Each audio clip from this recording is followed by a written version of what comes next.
This is the Cupra Formentor. Formentor, if you're not aware, is a small area of the island of Mallorca in Spain. Quite a famous island actually, Mallorca. However, it gets its name for a reason, because Cupra is very, very Spanish and they like to use Spanish names for their cars. There's various out there, and Cupra, if you're also not aware, used to be a part of Seat, or Seat, however you want to pronounce that. Wholly owned by the Volkswagen Group. There you go, there's a complete explanation of how all this came about. So Volkswagen owns Seat, they also own Cupra, but Cupra is a standalone division. They're a sporting arm of Seat.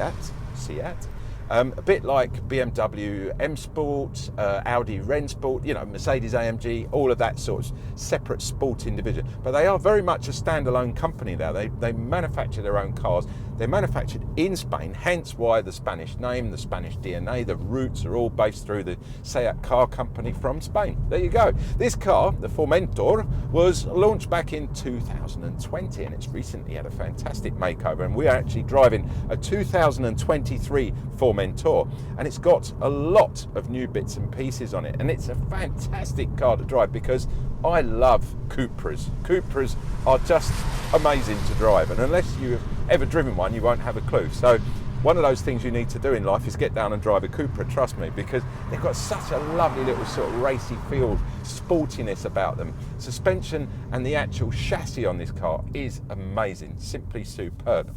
We need to get around it. We need to take a look at this car, see what the engine configurations are, gearboxes, what it's like in the back for the passengers, what it's like to drive with a little road test, so we can give you our honest opinion of the latest Cupra Formentor.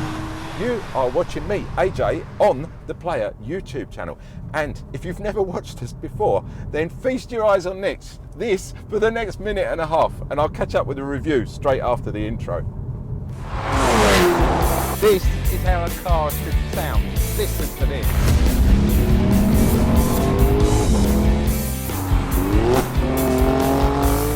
I didn't really push it either. I was just having a really fun. Oh, really?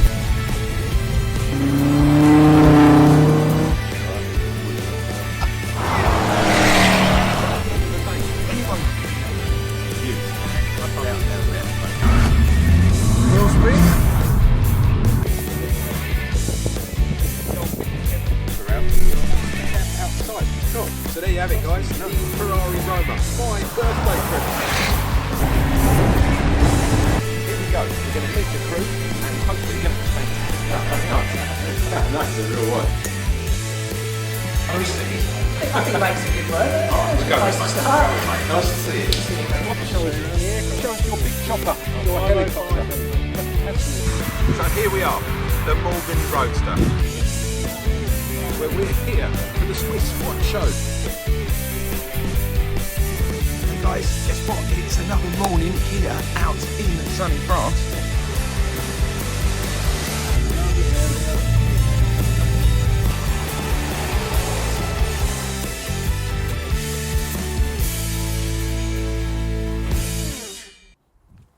I think you have to admit the Formentor is a pretty good looking car, especially in this red. It's absolutely stunning. It's got some really nice tight lines on it. I like to call it tight lines, bit of a fishing term there.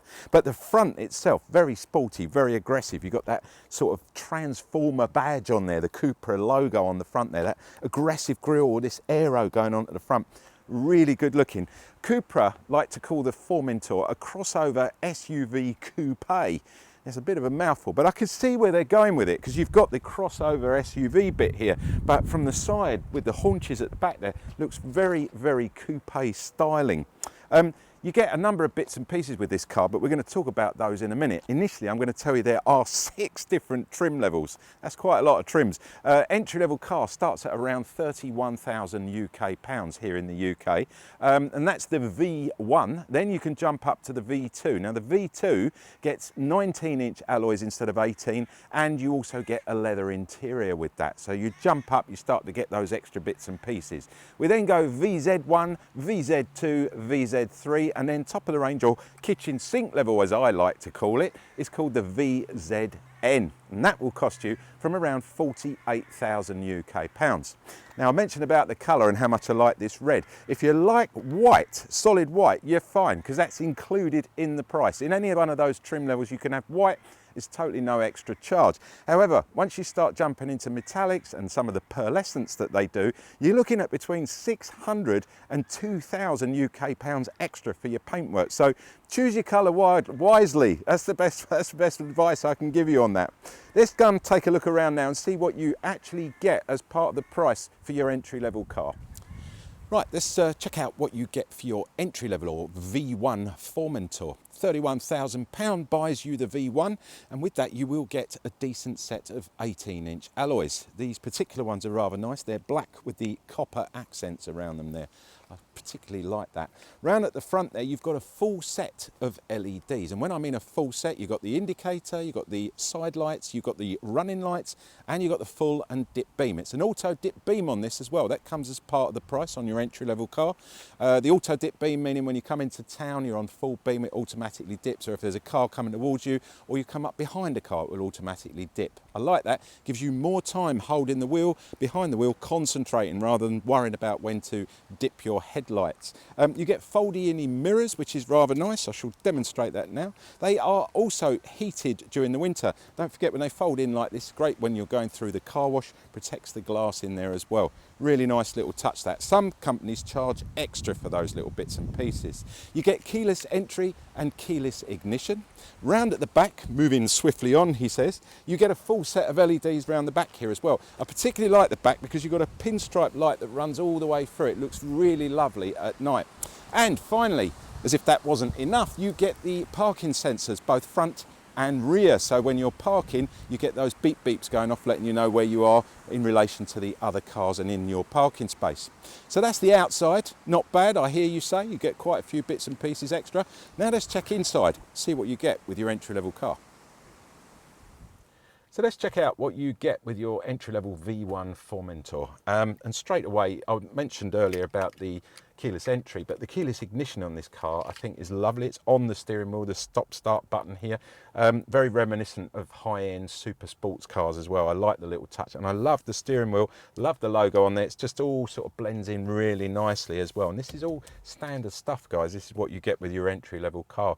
You've got your paddles back there as well. This particular car is the 7-speed auto gearbox, so you've got your paddles on here as well. Lovely digital cluster. You can change all the views on your digital cluster. You've got a view button here, just push that and it will scroll, it will cycle through the different views that you can get, and you just set that up exactly how you like it. You've got a 12-inch TFT touchscreen on the landscape, so it's on its side there. Again, I really like it. The only thing I don't like is very Volkswagen here, where you've got the touch-sensitive heating controls.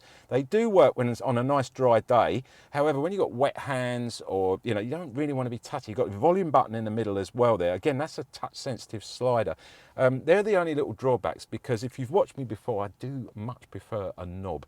Something to get your hands on. You can turn the volume up or change the temperatures or whatever. There are no knobs in this car at all. Careful, don't you even go there. Anyway, let's crack on. So you've got a 3-zone climate control. So you've got the dual zone up front here for yourself and your passenger, and then the rear passengers also get climate control in the back there as well. That I think is very good. That's normally only on very premium level cars, and that comes as standard with your entry level car. Additionally, you've got Apple Play, you've got Android mirroring, so that's all part of it. The Android mirroring you have to plug in, but the Apple Play is wireless. You also get a wireless Apple charger there as well. That's slid down in there. Really nice. You've got a couple of USBs in there. You've got a USB and a USB-C, so they're both in there. You've got an adapter there as well if you need it at the moment. Obviously, eventually we won't need any of that. But all in, you've got cruise control, you've got lane keeping as part of the price, you've got sign recognition. It's just a really nice setup. But I think that part of it is where the VW group is coming in, because a lot of the kit that's coming in here you will see on a lot of the VW products as well. But for the money, you can't fault it, guys. Let's check out under the bonnet of the Formentor, different engine configurations. Bonnet release catch down there in the passenger footwell. Left-hand drive cars being the driver's footwell. It's too expensive to swap it all around, so just remember that. The actual catch for the bonnet itself is here. If you look at the logo, go dead center like that, put your index finger in, you'll feel it. Slightly lift the bonnet and pull it to the left. It's quite heavy. There's no gas struts with this bonnet. Give it a push up there. You've got a strut here which can go straight in. There's a little hole made for it there. You will notice a little yellow piece there. This metal piece gets quite hot when you've been driving. So they've put the little piece of plastic here to keep it cool. Use it, guys, because I burnt my fingers on it earlier. It's quite warm, that. So a couple of different choices in engine. I love the way it's all exposed. There's no cowling all over it, covering it up. Makes it a lot easier to work on. At the same time, it is physically attractive. I quite like it. There's a lot going on in here because this is the top of the range engine, but I'll give you the different engine configurations. So you've got the choice of a 1.5 litre 4-cylinder petrol engine that develops around 150 brake horsepower. You then jump up to a 2 litre 4-cylinder petrol engine that develops around about 245 brake horsepower. And then your top of the range cars, so this is jumping through the trim levels, top of the range, that's the VZ3 and the VZN, which is the car that we've got here today. We'll get the same 2 litre 4-cylinder petrol engine, but this one develops around 310 brake horsepower. It gives it a 0 to 60 time of sub 5 seconds and a top speed well in excess of 125 miles an hour. It's a proper car to drive this. It's great fun, especially in the Cupra mode, but I'll tell you all about that when we get it out on the road later. You've got two choices in gearbox. You've got a manual 6-speed or you've got a 7-speed auto. Again, the actual configuration and setup on this, you've got a lot of choice. There's also a hybrid, a 1.4 litre hybrid, and that will give you 36 miles of pure electric power as well. So again, maybe worth having a chat with your salesperson when you go down for a test drive and figuring out which one is potentially best for you. I know what my favourite is though. The good looks on this car do not stop when you come around the back here. They just continue on and on. I mean, it's just such a lovely sporty look to it. It's sleek, it's aerodynamic, it's well designed, it's proportioned. I like it a lot, guys, as you can probably tell. I mentioned about the LEDs on this car. You do get LEDs at the rear as well, and you've got this whole line here all the way around, lights up at night as well. Really, really nice. You've got the spoiler on the top here. Quite a big spoiler, comes over the top, really good for the aerodynamics, keeping the car down at high speed, but at the same time keeping all the muck off of this rear screen here. And even when you do get a bit of muck on here as well, you've got the wash wipe. It's a pin sharp line you get here. It's what I call a floaty rear screen, so it sits in its own rubber. There's no rubbers there where water can get trapped behind and start rotting away. So again, it's just all that lovely look, the aero that's running all the way round. You've got your VZ badge on the side here, Cupra badge here, that logo badge in the middle. It's all sort of really giving it that look. And then down the bottom here, this diffuser with the twin exhausts either side. So when you come up behind this car, you know this car's got a little bit of power under the bonnet, so you're not going to be messing with this Cupra, for example. And this really is a family SUV at the end of the day. On this particular model, we do get an electronically assisted tail lift, which is rather nice. Inside here, well in excess of 400 litres of boot space. You're easily going to get 4 or 5 big suitcases in here. The only bugbear I've got with this car, with a lot of cars, is the parcel shelf here. You can pop it out very, very easily. That's not the problem. You just lift it out like that. But there's nowhere for it to go in the back there. Even when you lift up underneath here, on this particular car, it's got the upgraded sound system. So you get the subwoofer in the back there. And it's just a pannier with you've got the horrible puncture repair kit in there. Which don't use, guys. Just throw it away, get yourself a set of run flats. It's just going to be, save you a lot of hassle. Trust me, I have tried using these puncture repair kits. They're useless. But getting back to the parcel shelf, there's just nowhere to put it in there, which is such a shame, because if you're out and you want to give someone a lift, this car's got a lot of space. You can pop the seats down. Let me show you. It's a 60-40 split, so they just pop down. You've got the levers here, one either side. I'll pop this one down as well. There you go. Now look at the space that you get in there. Now, unfortunately, you've got this. I mean, where are you going to put it? That's about it. You might be able to tuck it on the side somewhere, but it's just really inconvenient. Wouldn't it have been nice if it was underneath there, tucked away, or we just didn't bother with a parcel shelf? Anyway, very versatile. I love that. You've got a couple of shopping bag holders in here as well to pop your shopping on. Makes life nice and easy. And at the end of the day, it's just a highly useful family space. I have noticed another thing as well. Here on the back is a plastic cover. You need to cover this with some sticky back plastic, otherwise it's going to get really scratched and look terrible in a few months. So get some sticky back plastic, cover it over, and then when it gets tatty, you can just rip it off and go and buy another piece. It's really an inexpensive way of doing it. And there's quite a lip down here as well. There's a good couple of inches there. Be careful. There's a good 7 or 8 inches there, in case my wife's watching. Anyway, there is a bit of a lip there, so there is a bit of a drop. But all in all, versatile, practical. It's a family car, but at the end of the day, it looks sporty and it goes like poo off a shovel.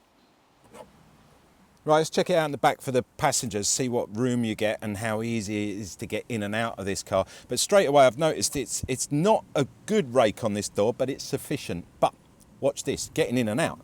How nice is that? Because the seat itself is kind of really, really low. It's got like a bench seat running across the back here. And as soon as you sit in this car, you really do sink into it. Look at the leg room. Got loads of room to put my feet underneath there as well. There's a pocket down here at the back, really nicely done. Don't forget, this car is the VZ3. It's one of the top of the range cars. It's got the full leather in here, full Napa leather. Really nice indeed, I love it. Loads of height on the ceiling, can you see that? Now, in old money, I'm 5'10", which is around 176 centimetres. I mean, even if you were 200 centimetres in here, you know, you are absolutely mahoosive. You're not going to hit your head in there. It's so nice. So it's almost deceiving outside. It's got that sort of coupe slant at the back, but it doesn't really show inside the car. Getting in and out, as I said, fairly easy. I like the way these seats have been. They've got the cutout in here. Gives it a nice bit of styling, but at the same time, even when someone's sat in the seat, you've got that feeling of being able to look through and see different angles. It just gives it an airy sort of bright feel to it. Got the headrests here as well. I mentioned this got tri-zone climate control, so you do get climate control for your passengers in the back here.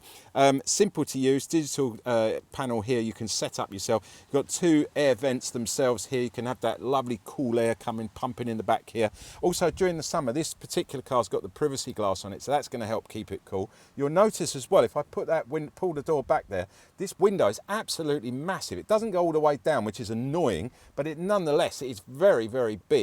So if you do suffer from car sickness, you've got that lovely aircon in the back here, but at the same time you've got that lovely big window that's tinted, and it goes, you know, it's going to make life a lot better as a passenger, trust me. Recessed seat belts in the back here. I like that, means you can slide across easy. Definitely get 3 people across here, 3 adults, 100%. The transmission tunnel, not that high. It's reasonable to jump across there. You've got this is another thing I do like. Isofix points in this car are hidden behind zips. They're not those horrible plastic ones, you know, that pop in or pop out, or they're on spring. They're dangerous. I don't like them. These are just hidden behind zips. It's so simple, just nice, simple little things like that. And, you know, getting in and out of this car with a child seat, I think it's going to be okay. I don't think it's going to be brilliant, not like some of the cars we've tested recently where the door goes right back, but generally getting in and out of the car is pretty good. You've got a central shelf here, which is nice, like a armrest. It's nicely padded as well. I have noticed that. A lot of them are quite hard, but this one's really nicely padded. Double cup holder, and then in the centre there you've got an energy drink holder as well. I like that a lot. Now, come to one of my best bits in the back of the car here. We have the ski hatch, as they say in France. You can pop this down like that. Now, if you're English, you're starting to get juiced up now. You're starting to get very excited, because you know you can pop down B&Q, your DIY store on the weekend, and you can get wood all the way through this car. Look at the length of it. You get a good 2 metre of wood through here. Now, you know what I always say, if you can get wood in the back of a car, you're on to a winner. And in this particular car, you can definitely get wood right the way through there. Ideal. Joking apart, it's very handy if you are going skiing in this car. With its sort of kind of off-road capabilities, it is good for that as well. And again, you know, the family car, and you want to take it on holiday, do a little bit of skiing, get your skis in there. If you're Germans, you're going to have the snowboard in here. Yeah, you will get one snowboard, I would have thought, through it. Nevertheless, it has a ski hatch, and don't forget, guys, enjoy your trip down to B&Q in this car, because 1, you can show off the car, 2, you can show them exactly how versatile it is. All in all though, very comfortable, really nice, easily accessible. Yes, I could definitely spend a few hours sat in the back here I've got double USBs there, just to mention as well, so I can charge up all my bits and pieces. Kids are going to be happy, but me personally, I'd rather be up front driving this car. I love driving the Cupra Formentor. In actual fact, I love driving any Cupra. There's something about it. It's just got that sort of sporty feel to it. It's got such a lovely responsive chassis. It just moves in the way that a car should move. It doesn't move like an SUV, especially like a compact crossover SUV. This drives more like a coupe. It definitely has that sort of solidity about it, that feel that you're in control and this car is really looking after you. It's got bags of safety aids on it. That's another thing that I love about the Cupra brand. You get all that built in and included in, even in some of the bits and pieces that you get even on the entry-level car, the cruise control, the lane keeping, stuff like that. Absolutely brilliant. You start moving up the levels for the blind spot mirroring and things like that, but not a lot more money. It's just, you know, little bits you can add on to this car. Let's talk a little bit more about the modes and the driving abilities of the car. There are 5 different modes. You have a mode button down here. It's just simply marked with the logo, with the Cupra logo. You push that once and it will come up in the logo that in the mode that you're in. We're currently in comfort mode. If you push it again, you will move into sport mode. And then push it one more time and you will go into the Cupra mode. Now Cupra mode, the baffles open, you can hear the engine start to, and I mean, if you want to put it into the manual setting, the sports drive setting, just click the gearbox lever down once. Now you're into paddles, you're in sports setting. You could drop it manual sports setting and you can hear, now we'll get round on the straight on this and oh my word! I'm gonna have to back off on that. Wow, that is stunning. So that's Cupra setting. That's your full bang for your buck with your engine settings, your suspension settings. We've got people coming along the road here now in the middle of the road. I'm gonna have to slow and back off. The next setting you've got here, if you go into the individual setting, so you can actually set this up yourself how you would like to set the car up for driving. And then finally one more push and you've got off-road. So it gives you more grip, it's sensing which wheels are slipping. It's really good. I mean, obviously it's not all-wheel drive, but it does generally put the power down where you need it, and obviously a little bit slower in the acceleration, just much better in slippery conditions, especially snow or ice or anything like that. So all in all, 5 different modes. You saw, I'm sorry, I got a bit carried away with the Cupra mode there. It was pretty stunning. I was really enjoying that. But even in the normal comfort mode, this car is superbly responsive. I mean, very rapid. You know, 0 to 60 times are really good. I am driving the 310 brake horsepower version of the car. Obviously, that is going to reflect. It's going to be a lot different if you're going for the 1.5 litre version of this car with 150 brake horsepower. So it's half the power of this car. But there again, at the end of the day, it's what you can afford or what you want out of a car, because not everybody needs a powerful car like this. I love it. It's great fun to drive. It's got all the bits and pieces on it. What's it like on economy, I hear you say? Well, it should, I say should, according to Cupra, be getting between 25 and 27 to the gallon. For a 310 brake horsepower 2 litre 4-cylinder engine, that's not bad. I'm currently getting 24.1, and you saw me just booting it around there, so I'm not driving it that frugally, so it's easily going to get 25 to 27 to the gallon. So again, you know, there's no sort of exaggeration of the truth there. Cupra keeping it real. I just think, you know, the whole brand knows what they're doing. It's a nice tie-in with the comfort factor that you get from the VW group with the seats and the bits and the technical side of it as well. I love that. You've got that German technical side to it, but at the end of the day, you've got the Spanish aggressive road performance when you want it, and just a beautiful car to take out on the road and enjoy. That's what this is all about.